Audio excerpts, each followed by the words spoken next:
Amén y gracias a Dios, hermana Marta León, gracias por hacerse cargo de la oración inicial. Decía la hermana Marta León algo que es muy importante, lo decía en su oración, algo que es muy importante, y es que el cristiano debe saber cuál es su puesto de servicio y servir en ese puesto de servicio. Precisamente este curso está diseñado en parte para eso, para enseñarle al creyente cómo es que debe funcionar una iglesia. Si usted abre, por favor, Primera de Timoteo, capítulo 3, versículo 14. Búsquelo, por favor. Le recuerdo la cita bíblica. Primera de Timoteo, capítulo 3, versículo 14. Me avisa cuando ya. Gracias.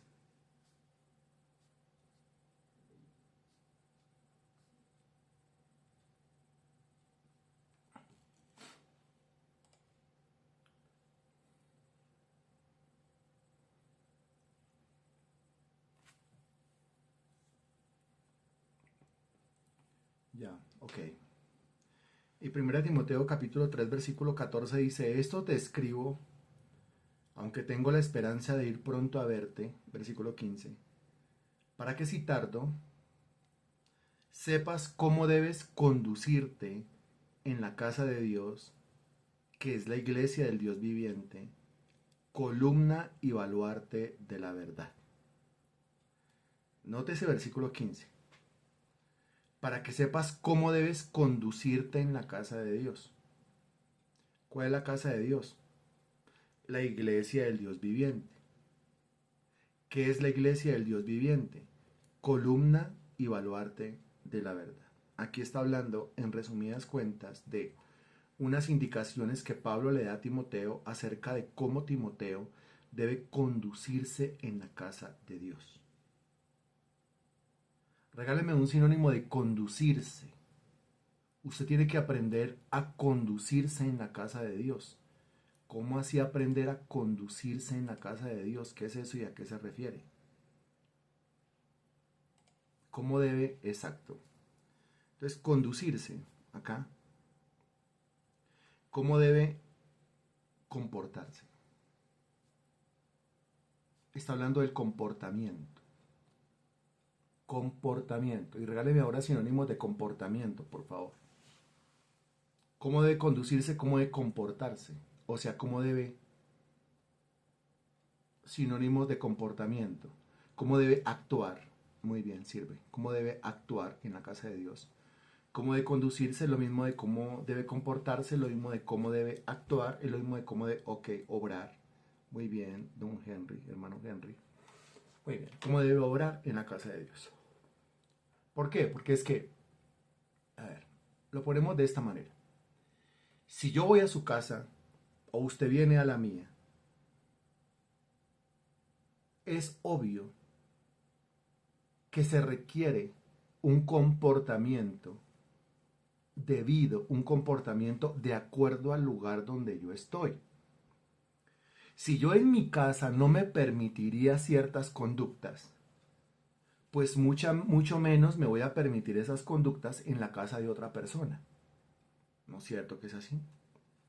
Y le enseñan a uno que cuando uno llega a la casa de Dios, perdón, no a la casa de Dios, le enseñan a uno que cuando uno llega a la casa de otro, lo mínimo que uno debe hacer es saludar. Lo mínimo que uno debe hacer es permanecer en el área a donde lo están invitando a seguir, sentarse donde le están invitando a sentarse y solamente accesar a aquellas áreas, esquinas, rincones, lugares de ese apartamento, casa, que sea acorde a la reunión que se va a tener. La sala, máximo el baño.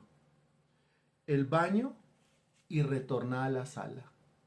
Pero más para allá no pasa, porque sería un abuso, porque sería una grosería. Eso se lo enseñan a uno. Son las normas de conducta y estamos hablando de una casa normal. Y estamos hablando de las casas de las amistades, pero muchas veces la amistad hace que las buenas costumbres como que se rompan, como que se violen.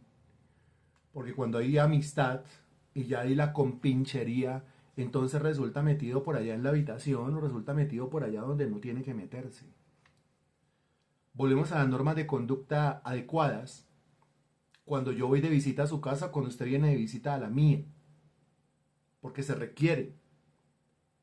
Ahora imagínese usted cuando usted y yo vamos nada más y nada menos que a la casa de Dios.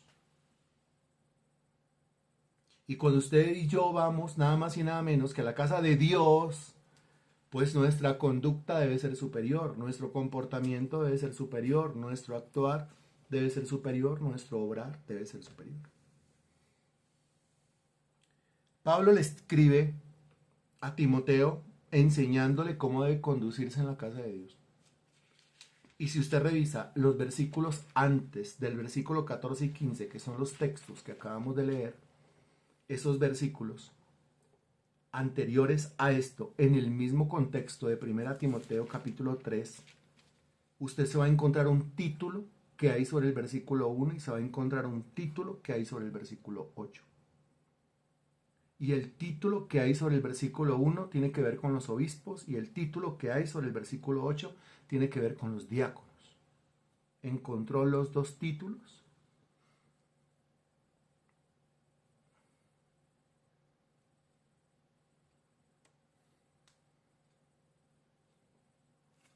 Encontró los dos títulos. Ok, entonces, mire esto. Versículos del 1 al 7, el Señor está hablando de obispos. Versículos del 8 al 13, el Señor está hablando de diáconos. Y en el versículo 15 dice, esa es la manera correcta de conducirse en la casa de Dios. O sea, la casa de Dios mínimo debe estar organizada con base en dos oficios. El oficio del obispo y el oficio del diácono. Que el obispo haga lo que le corresponde y que el diácono haga lo que le corresponde. Que el obispo se conduzca de acuerdo a su función, que el diácono se conduzca de acuerdo a su función y que entre el obispo y el diácono hagan que toda la congregación se conduzcan o se comporten de acuerdo al lugar donde están congregados ese día. Interesante, ¿no le parece? Eso quiere decir que el obispo tiene que enterarse de qué es lo que debe hacer, el diácono tiene que enterarse de qué es lo que debe hacer y después de ellos enterarse, después de ellos capacitarse, pues ellos son los encargados de enseñarle al resto de la congregación cómo es que deben conducirse, cómo es que deben comportarse, actuar, obrar, etc. El orden en la congregación depende de lo que hace el obispo y los diáconos. Pero es un orden que ellos no establecen si primero no lo han establecido en sus propias vidas. Es un orden que ellos no quieren enseñarle a nadie a menos que ellos ya lo hayan aplicado en sus propias vidas. Si usted tiene un comportamiento adecuado dentro de la congregación, usted está capacitado para enseñarle ese comportamiento a los demás. Si usted no tiene un buen comportamiento dentro de la congregación, usted no está capacitado para enseñar ese buen comportamiento a nadie. Y aquí, a partir del versículo 8, con lo que usted se encuentra es con lo siguiente. En los versículos del 8 al 9, estamos en lo mismo, ¿cierto? En los versículos del 8 al 9, usted encuentra 5 aspectos del carácter que deben poseer los diáconos. Eso usted lo puede escribir ahí. Versículos del 8 al 9. 5 aspectos del carácter. Tiene que ver con el carácter que deben poseer los diáconos.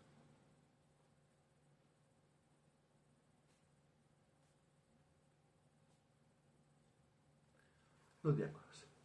Cuando hablamos de carácter, es necesario volver a repetir que una cosa es el carácter y otra cosa es el temperamento. Que la psicología ha dividido el temperamento del hombre. Con ese nosotros nacimos, el temperamento. y que la psicología ha dividido el temperamento del hombre en 4 diferentes clases de temperamentos. Entonces usted escucha hablar del temperamento que es colérico, del temperamento que es sanguíneo, pero también del temperamento que es melancólico, pero también del temperamento que es flemático. De esos 4 temperamentos hay 2, el primero y el segundo, el colérico y el sanguíneo, que son extrovertidos.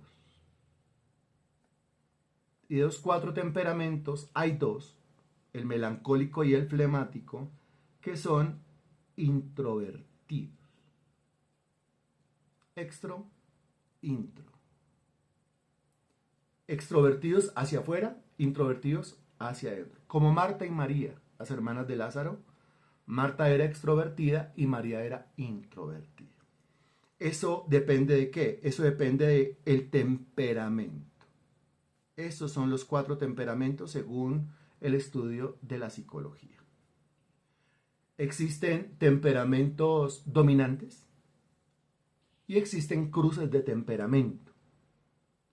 Por ejemplo, una persona puede ser colérica, colérica sanguínea. Pero una persona puede ser colérica melancólica, una persona puede ser colérica flemática o una persona puede ser flemática sanguínea. Es decir, combinaciones hay muchas. Cruces de temperamentos hay muchos. La persona que es extrovertida va a decir, pero yo también tengo mis momentos de encierro. Los momentos de encierro solamente lo tienen los temperamentos introvertidos, los melancólicos, los flemáticos. Los más dados al estrés, a la depresión, al no quiero vivir, son los temperamentos introvertidos, los melancólicos, los flemáticos, sobre todo los flemáticos, son los que menos quieren vivir. Los que más quieren vivir, pues, son los coléricos, los sanguíneos. El tema con los coléricos, los sanguíneos, es que ellos quieren vivir. Lo que pasa es que cuando se unen estos dos, ellos quieren quitarle la vida a los demás. Ellos quieren que los demás no vivan. Mientras que en el caso del melancólico flemático, esa mezcla hace que el individuo ya no quiera seguir viviendo.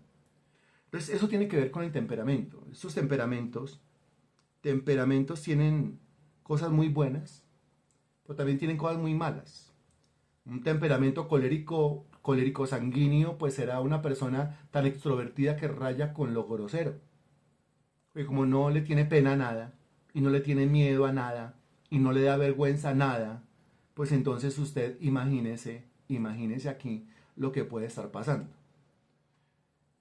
Y cosas muy malas, cosas muy buenas y cosas muy malas también en el ámbito de lo melancólico y lo flemático, porque los melancólicos y los flemáticos son los que más analizan, son los que más hacen cuentas, son los más ordenados, son los más organizados, pero al mismo tiempo son los más miedosos. Una persona melancólica flemática pues tendrá todas sus cuentas en orden, pero en el momento de iniciar un emprendimiento o en el momento de tomar una decisión aguerrida, pues muy difícil lo va a hacer, porque como son tan introvertidos, pues ellos sufren de miedo, sufren de pena, sufren de vergüenzas. Las personas que logran expresarse en público sin ninguna clase de problemas serán los coléricos sanguíneos. Y las personas que difícilmente siquiera saludarán en algún lugar porque les da pena hasta saludar, se puso rojo hasta por saludar, pues serán los melancólicos flemáticos. Ahora, la Biblia ilustra, sí, estos temperamentos, colérico, sanguíneo, melancólico, flemático. Pero la Biblia habla de algo que es más poderoso. Y eso que es más poderoso que el temperamento es el carácter. Carácter no es temperamento. Yo escucho a los cristianos hablar de, es que esa es mi personalidad, ese es mi temperamento, ese es mi carácter. No, un momento, usted está mezclando 3 cosas que nada que ver la una con la otra, o sea, no significan lo mismo. Personalidad no es lo mismo que temperamento. Y personalidad y temperamento no es lo mismo que carácter. Son 3 cosas diferentes. Así soy yo y punto. ¿A qué se refiere? ¿De qué está hablando? Esto hablamos desde la ignorancia, hablamos desde el orgullo, hablamos desde la altanería. Es que así es mi personalidad. Usted ni siquiera sabe qué está diciendo. Así es mi temperamento. ¿Así cuál es? Ni siquiera saben qué temperamento tienen. ¿Cuál es su temperamento dominante? O cuáles son los cruces de temperamento que tienen. Que lo han configurado de esa manera como es. Es que así es mi carácter. No, ahí sí que menos. Porque es que usted está diciendo que ese es su carácter y ni siquiera entiende lo que es carácter. El temperamento son esos rasgos distintivos de personalidad con los cuales usted nació. Me refiero al nacimiento físico, heredados de su papá y heredados de su mamá, o sea, eso viaja en sus genes, alimentados e incentivados por su crianza y desatados por las experiencias que le ha tocado en la vida. Eso es temperamento. De ahí que hay temperamentos muy chéveres y hay temperamentos no tan chéveres, pero la verdad es que todos los temperamentos son chéveres y todos los temperamentos no son tan chéveres, porque tienen partes buenas y tienen partes malas. Cuando hablamos del carácter, el carácter es otra cosa. ¿Por qué? Porque el carácter es algo que el Espíritu Santo da a partir del nuevo nacimiento. Cuando hablamos del carácter, estamos hablando de el forjar la imagen de Cristo en su vida. Es el carácter de Cristo el que tiene que ser forjado en su vida. Y algo más que decir con respecto al carácter es que con el carácter usted domina su temperamento. O sea, mientras que usted no haya nacido de nuevo, su temperamento anda enloquecido. Pero como ha nacido de nuevo, con el carácter usted domina el temperamento. De modo que si su temperamento lo quiere llevar a usted al suicidio, pero usted tiene carácter de Cristo, pues usted no se va a matar. ¿Por qué no se va a matar? Pues porque si yo me mato, yo cometo un pecado. ¿Y para dónde me voy? Pues nada más y nada menos que para el lago que arde con fuego y azufre. Eso es pecado, el suicidio. O yo quiero matar a otro en los temperamentos coléricos sanguíneos. No, pero yo no puedo matar a otro. ¿Por qué? Porque es pecado, si es homicidio, no matarás. Pero ¿cómo me domino? ¿Cómo reprimo esas ganas que tiene mi temperamento de hacer cosas malas? La reprime con el carácter. El carácter es la herramienta para dominar el temperamento. El carácter es más poderoso que el temperamento. El carácter no es el temperamento, como se puede dar cuenta. Entonces, si el carácter es el que domina el temperamento, y usted escucha cristianos que dicen, ay, perdónenme, es que yo tengo un carácter muy fuerte, ni siquiera saben de qué están hablando. Porque ellos llaman carácter a esa forma grosera y abusiva de dirigirse a los demás. Ellos llaman carácter a eso que dicen que yo sí le digo las cosas en la cara a las personas, yo sí le pongo los puntos sobre las IES, yo sí le enseño cuántos pares son tres moscas. Eso no es carácter, eso es ser grosero. Eso es ser altanero. Eso es ser sin educación. Eso es moverse en el temperamento. Eso es darle rienda suelta al temperamento. Y por darle rienda suelta al temperamento, es que los esposos asesinan a las esposas asesinan a los esposos, los padres violan a sus hijos, los hijos toman las drogas, agarran el vicio, agarran el alcohol, por eso es que fornican, por eso es que adulteran, por darle rienda suelta al temperamento. Es que yo tengo un carácter muy fuerte, que ahí no tiene carácter. Ni carácter tiene. Debemos de hablar de carácter fuerte. Un carácter fuerte es esa herramienta fuerte que domina el temperamento. Entonces, si usted quiere tratarme a mí mal, pero usted reprimió las ganas de tratarme a mí mal, yo puedo decir que tiene un carácter fuerte porque usted se reprimió a sí mismo las ganas de tratarme mal a mí. Usted me quería hacer daño a mí, pero usted tiene un carácter fuerte, reprimió, señoreó sobre sus ganas de hacerme daño a mí. Y entonces ahí sí podemos decir que usted tiene un carácter fuerte, porque el carácter es para con usted mismo. El carácter no es para con los demás. El temperamento es para con los demás. Eso de ser colérico, sanguíneo, melancólico, eso es para usted y para con los demás. Pero el carácter no es para con los demás. El carácter es para reprimirse usted. El carácter es para controlarse usted. El carácter es para tomar las riendas de su vida usted mismo. Para eso es el carácter. Entonces, cuando hablamos aquí nosotros de 5 aspectos del carácter que deben poseer los diáconos, dése cuenta, no estamos hablando de 5 aspectos del temperamento que deben poseer los diáconos, sino del carácter. Y entonces, ¿cuáles son esos 5 aspectos? Versículo 8, y el versículo 8 dice, los diáconos asimismo deben ser honestos. Entonces ese sería el primero, porque le acabo de hablar de 5 aspectos del carácter.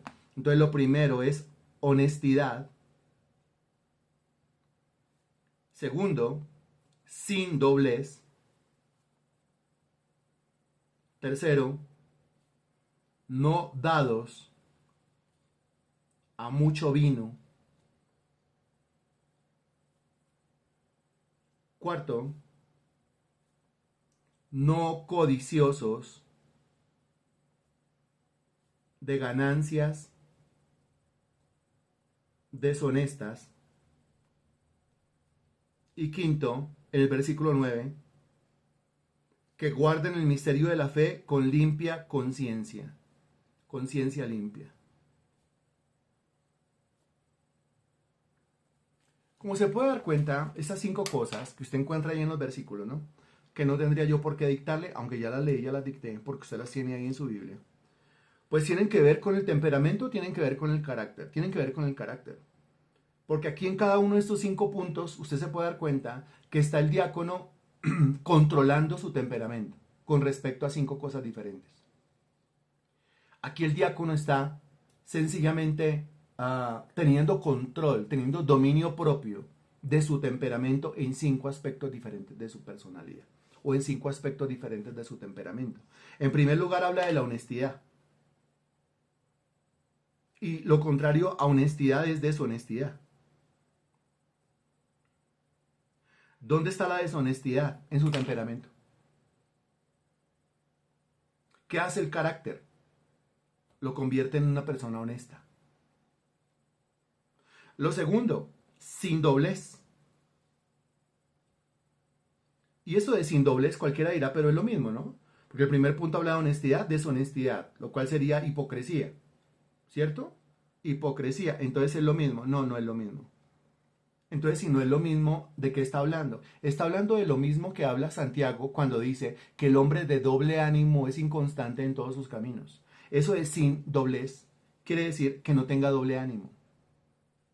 O sea, que sea de una sola pieza. O como le enseñó el Señor Jesucristo, que su sí sea sí, que su no sea no.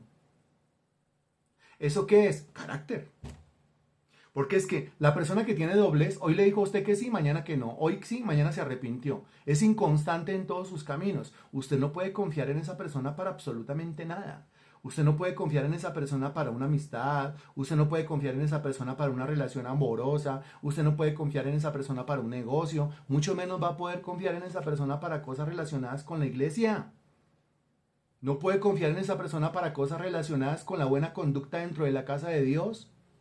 No va a poder contar con esa persona para cosas relacionadas con un diaconado, menos con un diaconado. ¿Por qué? Porque le dijo que sí, después le salió con un chorro de babas, como decíamos aquí entre nosotros. Entonces eso de sin doblez quiere decir que no tenga doble ánimo. Que si le dijo que sí, pues sí. Que si le dijo que sí a las 6, pues sí a las 6 y ya, punto. O sea, que tenga palabra. Y el tener palabra hace parte del carácter. La inconstancia en el ánimo es temperamental. Ese es el temperamento. Mire, cuando se tiene una mezcla temperamental, por ejemplo, un carácter extrovertido, pero mezclado, cruzado con un carácter introvertido, pues entonces en la emoción le va a decir que sí. Pero si también tiene parte de melancólico, tiene parte de flemático, pues entonces se deprimió y le va a decir ya no. Después ni contestó, puso un mensaje, qué pena, por razones personales ya no lo puedo hacer. Y uno dice, ¿por qué es así? Porque así está configurado desde su temperamento. Es el individuo temperamental. El temperamento está en el alma. El carácter está en el espíritu. Uno tiene que moverse en el carácter, no en el temperamento. Pero cuando a mí me están diciendo las cosas, me sacan la piedra por todo, y yo devuelvo la pedrada por todo, y no me aguanto absolutamente nada, y ahí sí como dice, es un tocado, dicen los muchachos, o sea, tocado por todo, herido por todo, ofendido por todo. Eso es temperamento. Eso es moviéndose desde la carne. Eso es moviéndose desde el alma. Porque ahí es donde vive el temperamento. Y más, dése cuenta usted que dijimos hace un rato que es que eso venía desde los genes. O sea, eso viene desde el ADN. Eso viene desde la genética. Pues entonces, dése cuenta cuántos cruces. Lo de su papá más lo de su mamá, pero también eso viene por allá del abuelo por parte de papá y abuela por parte de papá, más abuelo por parte de mamá y abuela por parte, porque todo eso resulta ahí.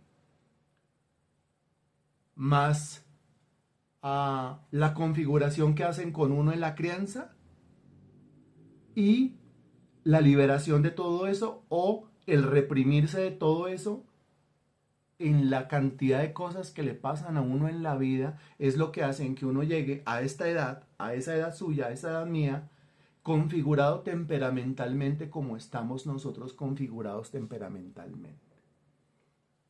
Cosa que usted puede decir de fulano buena persona o puede decir de fulano mala persona. Mire que está hablando de la persona, la personalidad. Eso está ligado al temperamento.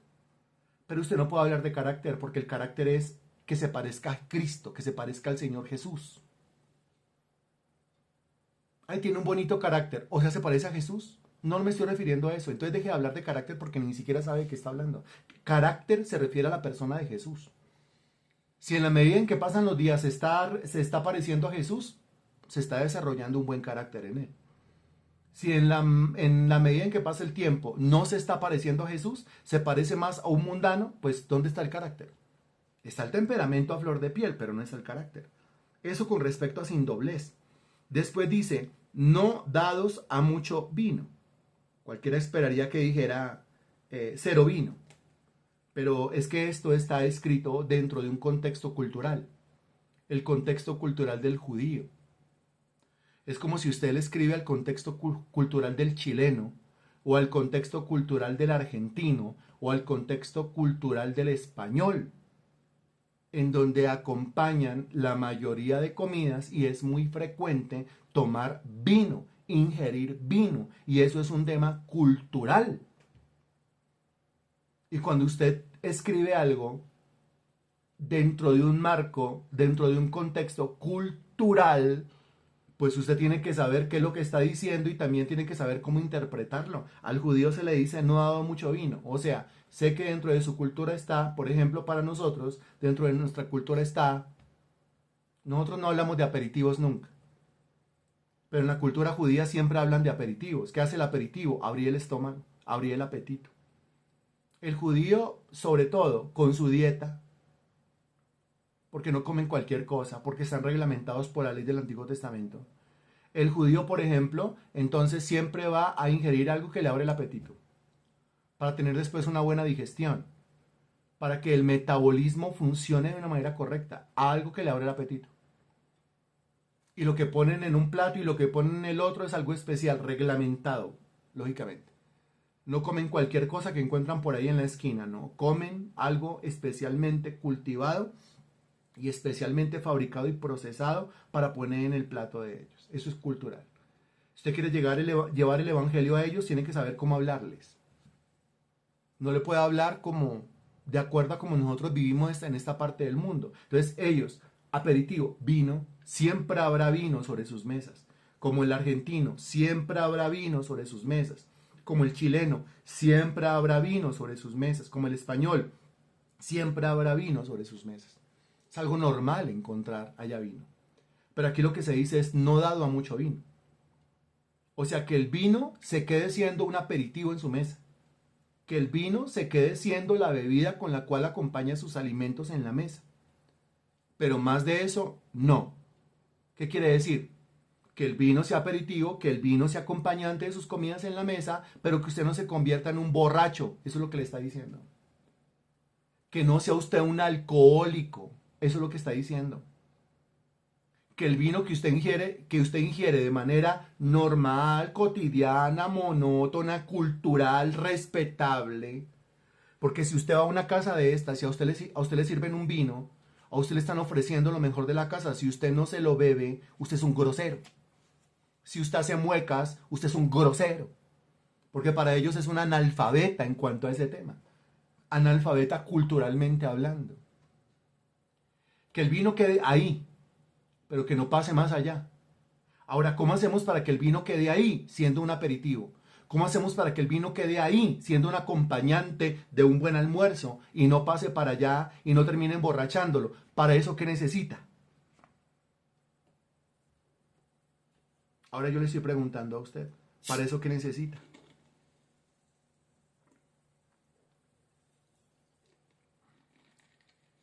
No, ¿para esto qué necesita? Exacto, carácter. Eso es lo que necesita, carácter. Carácter. Este vino, oh, qué cosa tan espectacular. Me abrió el apetito. Ok, queda aquí sobre la mesa para acompañar mi almuerzo. Qué cosa tan rica esto, muy bien. Un momento, una copa de vino. Qué cosa tan espectacular. ¿Más para allá? No. ¿Cómo digo que no? Carácter. ¿Se requiere qué? Carácter. Ahora dése cuenta que el Señor aquí no dice nada de esto y nada de esto y nada de esto y nada de esto, metiendo al diácono en un legalismo. No. Sino que el Señor pone al diácono en un escenario donde pueda manifestar su carácter. ¿Sí se da cuenta?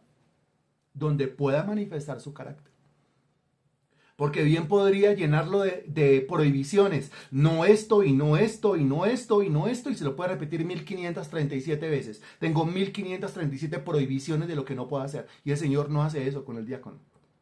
Lo que hace es sí, pero ¿hasta dónde?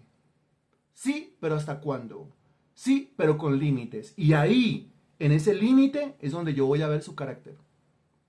Por eso hablamos de 5 aspectos del carácter que deben poseer los diáconos. Ahora, a continuación, no codicioso de ganancias deshonestas. Pero ¿cómo así no codicioso de ganancias deshonestas? Pues sencillo. Que no sea un ladrón, que no sea un hombre corrupto, que no sea un hombre mañoso en cuanto al dinero, que no ame al Señor, pero también al dinero, porque ninguno puede servir a dos señores. Sobre todo, mis estimados hermanos en Cristo, es que el diácono, por ser una persona confiable en la iglesia, pues el diácono recibe las ofrendas, recibe los diezmos, pero también si hay una actividad, por ejemplo, actividad de mujeres, y hay una persona encargada de recoger los dineros porque la actividad se va a hacer en determinado lugar, se va a poner alguna cosita rica sobre la mesa, se va a dar una comida, se van a comprar unas decoraciones, entonces hagamos vaca entre todas, dicen las mujeres, ok, encarguémosle a fulana que sea la que administre el dinero. ¿A qué persona usted le encargaría? Pues a una persona que no sea codiciosa de ganancias deshonestas, a una persona que en cuanto al dinero sea buena administradora, que no sea una persona que se coja lo que no es suyo, que sea una persona, como dice el primer punto, honesto, pero es que aquí la honestidad está ligada directamente con el tema del dinero, que no se quede con 50 pesos, que al final diga se compró tanto y sobró tanto, o que al final diga, mire, se compró tanto, no sobraba nada, es más, no alcanzaba, yo puse de lo mío y aquí están las cuentas también. Ahí está. Y mire cómo Gloria dice, Denis, ah, qué bueno, qué bueno, o sea, ser uno mencionado, ¿sí?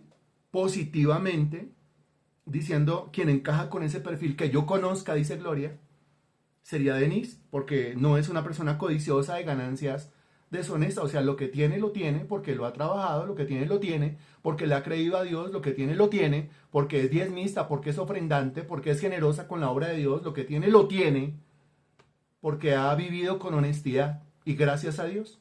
Porque eso hace, punto número 5, sí, gloria a Dios por eso, claro que sí. Ahora, ¿eso qué es? O sea, cuando uno ve en esa persona que no es codiciosa de ganancias deshonestas, ¿eso es temperamento o es carácter? ¿Es que tiene un temperamento muy honrado o es que el carácter la ha forjado como una persona honrada? Eso es carácter, ok. Aquí estamos diferenciando nosotros carácter de temperamento. Muy bien. Y eso hace que lo liguemos con el punto número 5 y el punto número 5 es limpia conciencia. Limpia conciencia no solamente con respecto al tema del dinero, sino limpia conciencia con respecto a todo. Pero no como lo puede decir una persona carnal, orgullosa, herida, ofendida. Pues yo tengo frente a eso la conciencia tranquila. Puede ser que no tenga la conciencia tranquila y esté diciendo que tiene la conciencia tranquila sin tener la conciencia tranquila. No, mire, la conciencia tranquila a uno lo deja dormir. La conciencia tranquila a uno no lo atormenta durante el día con esos pensamientos. La conciencia tranquila a uno no lo acusa en el corazón. La Biblia dice, acusándoles o defendiéndoles sus razonamientos. La persona que tiene la conciencia tranquila no se siente acusada. Si usted se siente acusado, usted no tiene la conciencia tranquila. Si su corazón lo reprende, dice la Escritura, pues porque algo debe, porque la conciencia es el mecanismo divino que clava un aguijón allá en el corazón. Lógicamente todo esto es obrado, orquestado, operado por el Espíritu Santo para hacerle sentir que usted la embarró, que usted no está actuando bien, que eso no estuvo correcto, que por más que usted se justifique, eso no estuvo bien. Y usted se puede justificar delante de mí. Y puede decir, pues yo hice o no hice porque esto, porque esto, porque esto, y a mí me pareció correcto. Pero el Espíritu de Dios está allá en su corazón diciéndole, usted se puede justificar delante de ese tipo. Y puede quedar, mejor dicho, como un príncipe o como una princesa. Pero usted sabe en su interior que eso no estuvo bien. Que lo que usted hizo, la decisión que tomó para este lado o para el otro lado, no fue la decisión correcta. Aquí estamos hablando de algo personal. Y cuando hablamos de algo personal, algo interno, pues ahí lógicamente no estamos hablando de temperamento, sino de carácter. Porque es el carácter el que realmente me lleva a decir de una manera sincera si tengo o no tengo la conciencia tranquila o la conciencia limpia con respecto a eso. Punto. Eso es la parte inicial de cómo debo yo conducirme en la casa de Dios. Si usted se va a conducir con testimonio en la casa de Dios, primero, honestidad, cero deshonestidad, cero hipocresía. La hipocresía hace que llegó ese hermanito, esa hermanita que no se lo aguantan ni en la casa, y llegó ese día a congregarse, y usted preciso estaba de diácono o de diaconisa. Entonces usted estaba en la puerta y le tocó recibirlo. Ay, hola, ¿cómo estás? Qué alegría verte. Pero por dentro, qué alegría verte de qué. A mí no me produjo ninguna clase de alegría. A mí me remordió el corazón por dentro. A mí se me apretó el intestino grueso cuando lo vi. Qué desagradable verlo. Qué desagradable que haya venido a la iglesia. Eso es hipocresía. Eso es deshonestidad. Y es falta de carácter, porque el temperamento puede ser que sienta eso. Pero el carácter va a decir, no, no, no, pero el Señor no hace acepción de personas, yo no puedo hacer acepción de personas. Si el Señor me aceptó a mí siendo yo como soy, como yo no voy a aceptar al otro siendo él como es. Además que no viene a verme la cara a mí, no viene a visitarme a mí, viene a visitar la casa de Dios, pues siga la casa de Dios, yo solamente soy el portero, siga, que Dios lo recibe. Segundo lugar, que no tenga doble ánimo. Mire, importantísimo, el carácter desarrollado en eso para no tener doble ánimo. Si dijo que sí, cúmplalo. Si es sí, no es no. Si está en un diaconado, hágalo y hágalo bien. Porque es servicio a Dios. Dios le está abriendo la invitación para que le sirva. Y la Biblia dice, mas a Jehová vuestro Dios serviréis, y Él bendecirá tu pan y tus aguas y quitará toda enfermedad en medio de ti. Recuerde lo que hemos aprendido. Cuando Dios me da a mí la oportunidad de poderle servir, yo tengo que pelearme por ese puesto de servicio. Pelearme en el buen sentido de la palabra, porque no ve que si yo sirvo es más bendición para mí. ¿No lo ha experimentado en su propia vida? Que usted le sirve al Señor haciendo alguna cosita para el Señor y cómo el Señor le bendice, cómo el Señor abre puertas, cómo el Señor hace que las cosas a todo nivel comiencen a fluir y que se comiencen a dar. Ah, bueno, entonces cuando hablamos, mire, vamos a servirle al Señor de esta manera y algunos son reacios, yo digo, oiga, se dejan dominar por el temperamento en lugar de dejarse dominar por el carácter. No dados a mucho vino, porque una cosa es, tenemos aquí una celebración en la iglesia, entonces vamos a hacer un brindis porque las mujeres son una cosa espectacular. Estos días hemos reconocido mucho la labor de la mujer en este ministerio porque su labor de verdad es una cosa admirable. Entonces, una reunión especial, vamos a celebrar, partamos una torta y destapemos un vino y entonces vamos a celebrar y listo, hasta ahí, qué bueno, qué rico, todo sabroso. Pero entonces si resulta la que tenía mucho carácter, en algún momento terminó deshaciéndose del carácter, entró en el temperamento y resulta que se subió sobre la mesa, se puso el adorno en la cabeza, se enloqueció en plena reunión de mujeres. ¿Qué pasó con el carácter de este siervo, de esta sierva del Señor? Ya salió del temperamento, ya salió del carácter y entró fue al temperamento. La Biblia dice claramente que usted tiene que tener cuidado cuando rojea el vino. ¿Cuándo así? ¿Cómo así cuando rojea el vino? Eso tiene muchas interpretaciones. Cuando rojea el vino puede ser cuando usted está viendo ese vino de manera más atractiva, cuando el organismo le está pidiendo más, o cuando se le enrojecieron los cachetes por el vino. Si ya vamos ahí y usted es capaz de decir que no, qué buen carácter tiene. Qué buen carácter tiene. A continuación, carácter no codicioso de ganancias deshonestas es la manera de comportarse en la casa de Dios. Y a continuación, limpia conciencia es la manera de comportarse en la casa de Dios. Ok, muy bien. El versículo 10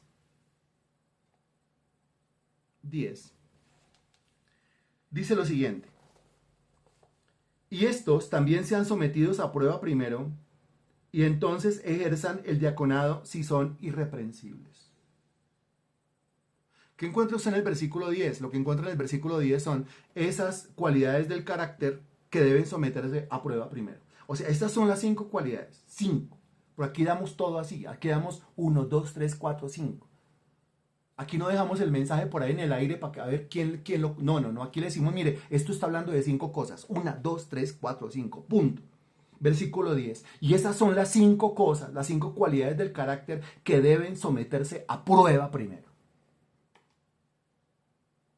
Es decir, si va a ser nombrado como oficialmente diácono o diaconisa de la iglesia, pues someta al diácono o a la diaconisa a una prueba en un ambiente donde su carácter sea probado en estos 5 factores.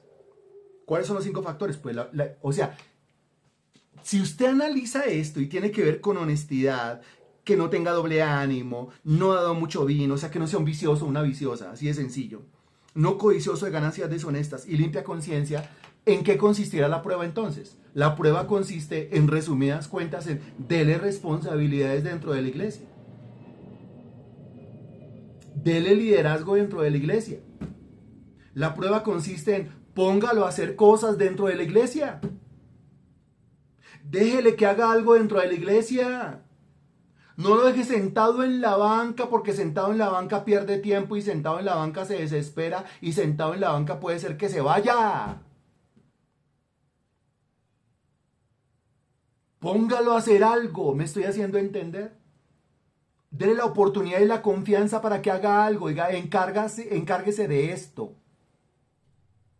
Usted va a ser responsable de esto. O le toca este domingo ocuparse de esto, póngalo a prueba, ya.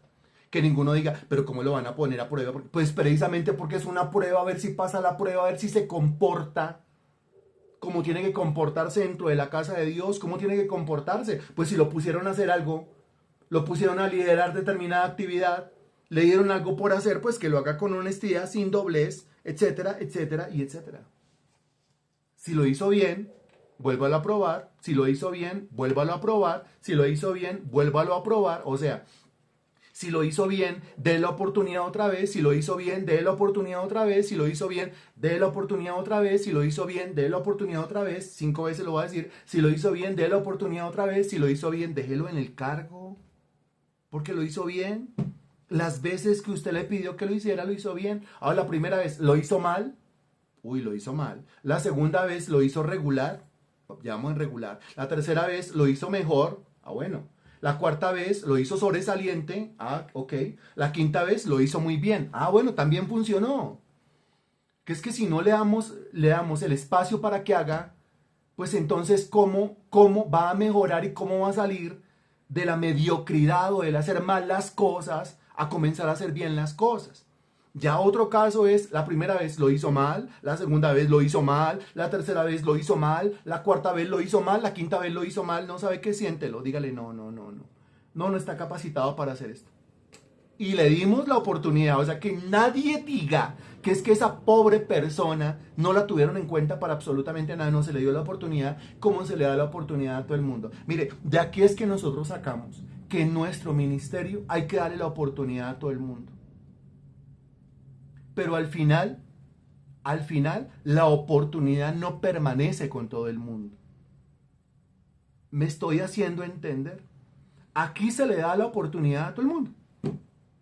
Y la gente me ha preguntado, pero ¿por qué fulano? ¿Por qué fulana? ¿Cómo se le ocurre tener a fulano ahí o tener a fulana ahí? Porque la Biblia me dice que le dé la oportunidad a todo el mundo. Que pruebe a la gente, que los ponga a hacer algo. ¿Cuándo van a mejorar? ¿Cuándo van a ser restaurados? ¿Cuándo se van a esmerar? A veces uno espera, bueno, si se le dio una responsabilidad, de pronto la misma responsabilidad del servicio sea la que los haga caer en cuenta y cambien de comportamiento. Si ya esa oportunidad que se les dio no la aprovecharon, no va a volver a tener otra. Se lo aseguro, no va a volver a tener otra. Así es como funcionamos, porque así es como la Biblia nos dice que nosotros tenemos que hacer. En algunas iglesias dicen, no, yo llegué y llevo 2 años sentado en la banca, nunca me han puesto a hacer nada. No, pues qué desperdicio. A la gente hay que ponerle a hacer. Si le dice, encárgate de esto, no, yo no me le voy a comprometer. Ah, bueno, que coste que le está dando la oportunidad. Tampoco le voy a rogar. Porque es una oportunidad para que le sirva a Dios, para que usted sea bendecido. Eso en el versículo 10. Y estos también sean sometidos a prueba primero, y entonces ejerzan el diaconado si son irreprensibles. Eso es lo que estaba diciendo. De la oportunidad 1, 2, 3, 4, 5, las oportunidades que sean necesarias. Lo hizo bien en todas, que ejerza el diaconado.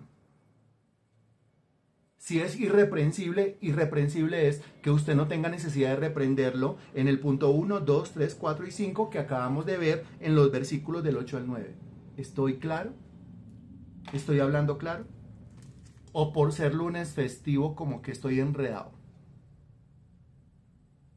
Ok.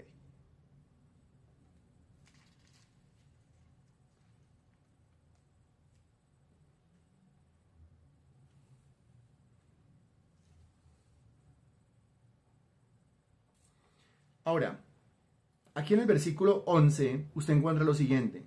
Las mujeres, asimismo, sean honestas, no calumniadoras, sino sobrias, fieles en todo. Las mujeres. ¿Cuáles mujeres? Esto tiene una doble interpretación. Pues uno puede ser las mujeres de los diáconos. Qué difícil eso, ¿no?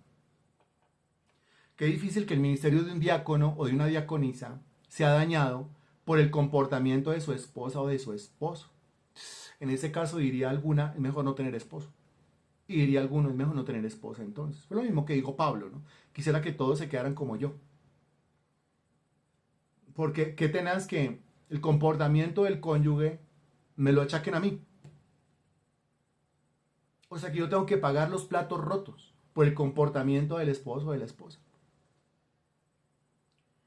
Aquí dice, las mujeres, ¿pero qué tiene que ver la mujer del diácono si ya no está sirviendo? El que está sirviendo es el diácono. Sí, pero lo puede hacer quedar mal, tan mal, que mire, el diácono es muy honesto y la mujer fue la que metió la mano y sustrajo lo que no debía. Ah, yo no fui, fue mi esposa. Pues lo mismo, porque son una sola carne. Esa puede ser una interpretación, pero la otra interpretación, cuando habla de las mujeres en un contexto de diáconos, se está refiriendo a las diaconisas, indicando que no solamente los hombres pueden ser diáconos, sino también las mujeres pueden ser diaconisas. El término con respecto al diaconado para el hombre es diácono, y el término con respecto a la mujer para el diaconado es diaconisa, diácono y diaconisa, no diácono y diácona. En la Biblia aparece diaconisa y el diácono, no diaconizo, sino diácono y diaconisa. Las mujeres, o sea, las diaconisas, asimismo, sean honestas, sí, no calumniadoras, sino sobrias, fieles en todo. Si usted lo analiza, tiene que ver con esas 5 cosas mencionadas en los versículos 8 y 9, porque dice, honestas, pues fue lo primero que se dijo en el versículo 8, honestidad. No calumniadoras, pues acaso no tiene que ver con limpia conciencia, que fue el punto número 5. Sobrias, pues acaso no tiene que ver con no dado a mucho vino. Fieles en todo, pues acaso no tiene que ver que no tengan doblez, sino que sean fieles en todo lo que hacen, rectas de una sola pieza en todo lo que hacen. Dese cuenta que está aquí volviendo a repetir las cosas que dijo en el versículo 8, 9, ahora achacándoselas a la mujer. ¿Eso qué quiere decir? Que los 5 requisitos para el diácono son los mismos 5 requisitos para la diaconisa. Que aquí no se puede hacer acepción de personas. Que el hombre debe forjar carácter y la mujer también. Que el hombre debe dominar su temperamento y la mujer también. Que el hombre puede y la mujer también puede hacerlo. ¿Estoy expresándome claramente?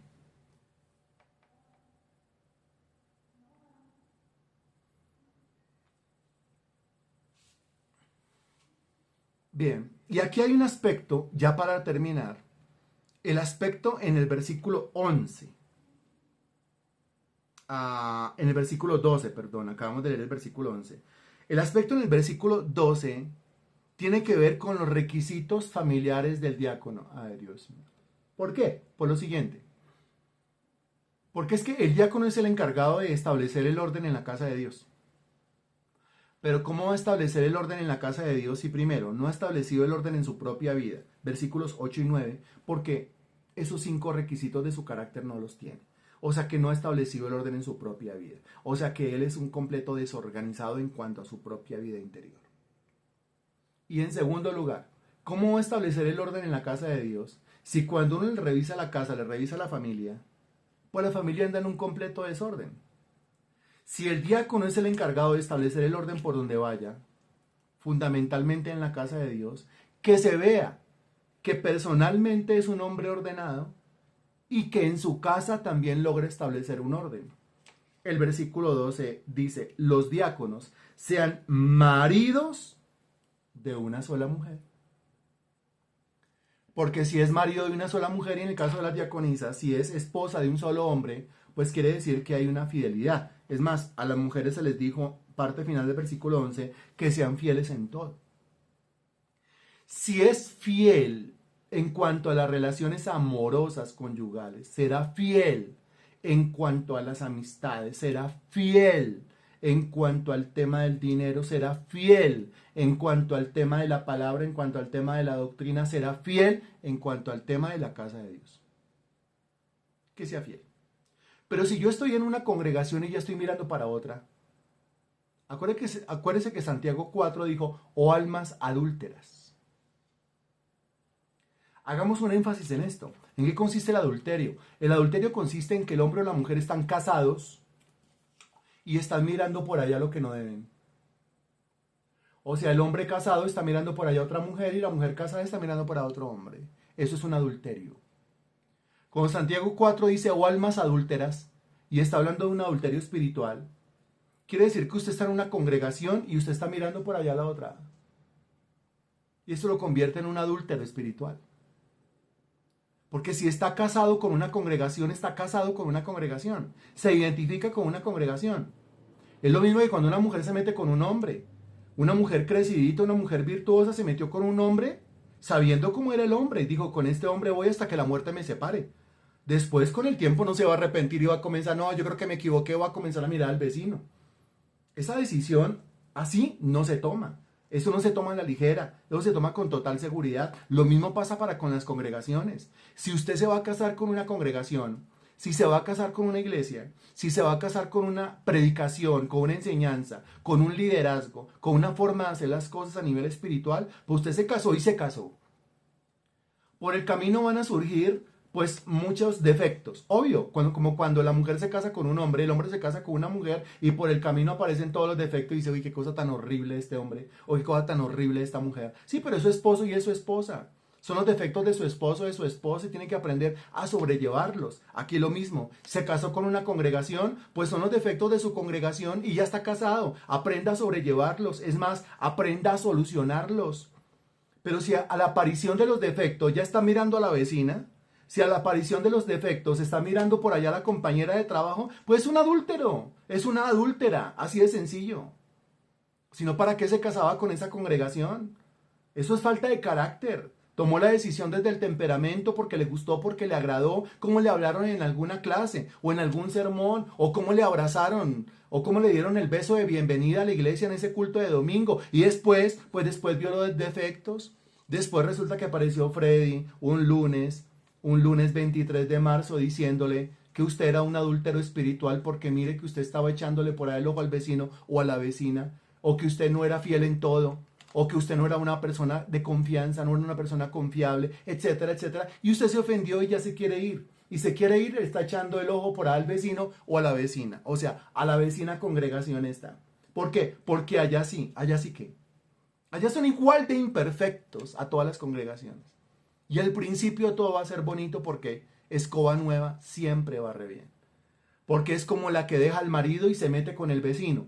El vecino le va a prometer el cielo y la tierra para que deje al marido. Y al dejar al marido después se va a tener usted que enfrentar con los defectos del amante y se va a tener que enfrentar lastimosamente con la deshonra de toda la sociedad por haber sido una mujer así. Es una persona no confiable. Hay personas que practican el gitanismo espiritual. El gitano está aquí un tiempo, se levanta, va para otro lugar, se levanta, va para otro lugar, se levanta, va para otro lugar. Que le pregunten, ¿y usted cuál ha sido su recorrido espiritual? Y usted diga, ¿a qué iglesias no he ido? Eso no habla bien de uno. Pero que diga, mire, yo le pedí a Dios, lo hice asunto de oración y de ayuno, doblé las rodillas y el Señor me puso en un lugar donde me dan verdadera palabra, donde hay intercesión, donde hay oración, donde hay evangelismo, donde así le duelan a uno los pies, pero van a servirle al Señor donde sea, donde llevan el evangelio más allá y se esfuerzan por hacerlo, desde lo presencial, desde lo virtual. Ahí estoy, me casé con esa congregación y será hasta que la muerte nos separe, punto. Esa es la única manera como una persona crece y cómo hace que una congregación crezca. Volviendo al asunto, si eso es lo que tiene que hacer con la congregación, pues imagínense que eso es lo que tiene que mostrar con la casa. Fidelidad para con su casa, fidelidad para con la esposa, para con el esposo, fidelidad para con esos hijos, fidelidad para con esos padres, porque son sus padres. Si usted no es fiel para con sus padres, ¿cómo va a ser fiel en la casa de Dios? Si no es fiel para con sus hijos, ¿cómo va a ser fiel en la casa de Dios? Si no es fiel para con su esposo, para con su esposa, ¿cómo va a ser fiel en la casa de Dios? Si no es fiel llevando la comidita para la casa, ¿sí? Algo para echar a la olla en la casa, ¿cómo va a ser fiel en la casa de Dios cuando le digan que una ofrenda? Hay gente que le duele ofrendar, le duele diezmar. Me imagino que también le dolerá comprar papas y comprar arroz para hacer de almuerzo en su casa. Imagino que también le dolerá comprar una torta para celebrarle cumpleaños al hijo, a la hija, al esposo o a la esposa, porque así es. Si son tenidos en la casa de Dios, se imagina que son tenidos en la casa y son tenidos hasta con ellos mismos. Hay gente chichipata en la casa de Dios, chichipata en su propia casa y chichipatos con ellos mismos. Uy. Entonces los diáconos sean maridos de una sola mujer y que gobiernen bien sus hijos y sus casas. Y gobernar bien sus hijos y sus casas no necesariamente es mandarlos. Gobierno es gobierno. Es como el administrador de un conjunto. Es quien gobierna el conjunto. ¿Pero es solamente dar órdenes? No. Es procurar el bienestar de los copropietarios de una manera justa y equitativa. Ay. El gobernante de un hogar debe ser la persona que asegure el bienestar de cada uno de los habitantes de la casa, de una manera justa y equitativa. Ahora lo pasamos a la iglesia y con eso termino. El diácono es aquel responsable de garantizar el bienestar de todos en la congregación de una manera justa y equitativa. Bendito Dios, te damos gracias por tu palabra predicada hoy. Alabado y bendecido sea tu nombre, Señor. Damos gloria al Padre, damos gloria al Hijo, damos gloria al Santo Espíritu de Dios. Tu nombre es glorioso, Padre, tu nombre es glorioso, Hijo, tu nombre es glorioso, Santo Espíritu de Dios. Rogamos que tu palabra, Señor Dios, la que hemos predicado hoy, penetre hasta lo más profundo de nuestro ser, que nos transforme, Señor Dios, en esas personas con carácter para ser diáconos y diaconisas, que nos hagas entender la importancia de este oficio dentro de la congregación, lo necesario de este oficio, Señor, lo vital de este oficio, lo importante de este oficio, Señor. Que nos ayudes a poner el orden en nuestras propias vidas, que nos ayudes a poner el orden en nuestras propias casas, que nos ayudes a poner el orden, a implantar y establecer el orden a nivel laboral, a nivel financiero, a nivel del corazón, a nivel de las amistades, a nivel de las relaciones dentro del hogar, para después llevar todo ese orden, Señor Dios, a la iglesia, para después establecer el orden, mantener el orden. Señor, a ti te consta, cuando un diácono dice, voy a poner aquí la mesa, voy a poner aquí, yo le digo, haga lo que quiera, y se lo digo con todo respeto, haga lo que quiera, porque si esa es su visión del asunto, y usted considera que es mejor hacerlo así, pues hágalo así, así está perfecto. Si usted considera que vamos a funcionar en esa reunión de una mejor manera, haciendo las cosas como usted lo quiere hacer, hágalo. Se le da la oportunidad para que lo haga, hágalo. Usted se dará cuenta si estuvo bien hecho o no estuvo tan bien hecho. Pero Señor Dios, que las personas que se dispongan para el diaconado sean personas, mi Dios, que realmente desarrollen carácter en sus propias vidas, Señor. Que no sean personas que se dejen dominar por su temperamento, Señor, por su carne, por su alma, por su corazón, sino que se dejen dominar por eso que tú estás forjando en cada uno de ellos. También te quiero pedir, Santísimo Dios, por la reunión de mañana martes, Señor Dios, allí en Álamos Norte, para que tú nos des las fuerzas, Señor Dios, porque vemos la parte estética en las fotos, en los videos, y la gente pone las manitos y le da gloria a Dios, Señor, en las reacciones. Y es muy bonito lo que pasa, Señor, pero es trabajo, y el trabajo desgasta, y el trabajo cansa, Señor Dios. Y es un trabajo que estamos haciendo sin parar. Y es un trabajo, Señor Dios, que lógicamente tiene sus estorbos de parte del diablo. Así que te pido, Santísimo Señor, nos dé las fuerzas, nos dé la energía para poderlo hacer, porque una cosa es la carga espiritual predicándole uno o a dos, y otra cosa es la carga espiritual predicándole a 10, a 20, a 30. Va subiendo, Señor Dios, el nivel, se intensifica la presión. Y te quiero suplicar, para terminar, que tu palabra corra y sea glorificada, que estas clases no se queden solamente en nosotros, que a través de nosotros se divulguen, se compartan y que lleguen allá, a esos lugares donde están llegando, a toda Hispanoamérica, Señor, a todos los países de Hispanoamérica, porque yo revisando un mapa, Señor Dios, un mapa con nombres, me doy cuenta que es lo que tú estás haciendo. Leo, sigo tus pisadas, Señor, y sé que estás llevando esa palabra por allá, mi Dios, a esos lugares, y estás alimentando a muchos liderazgos, a muchos ministerios y a muchas iglesias con lo que predicamos nosotros aquí. Alabado sea tu nombre, Señor Dios, que tu palabra se divulgue por todo el mundo. Te lo pedimos en el nombre del Señor Jesucristo. Amén y gracias a Dios.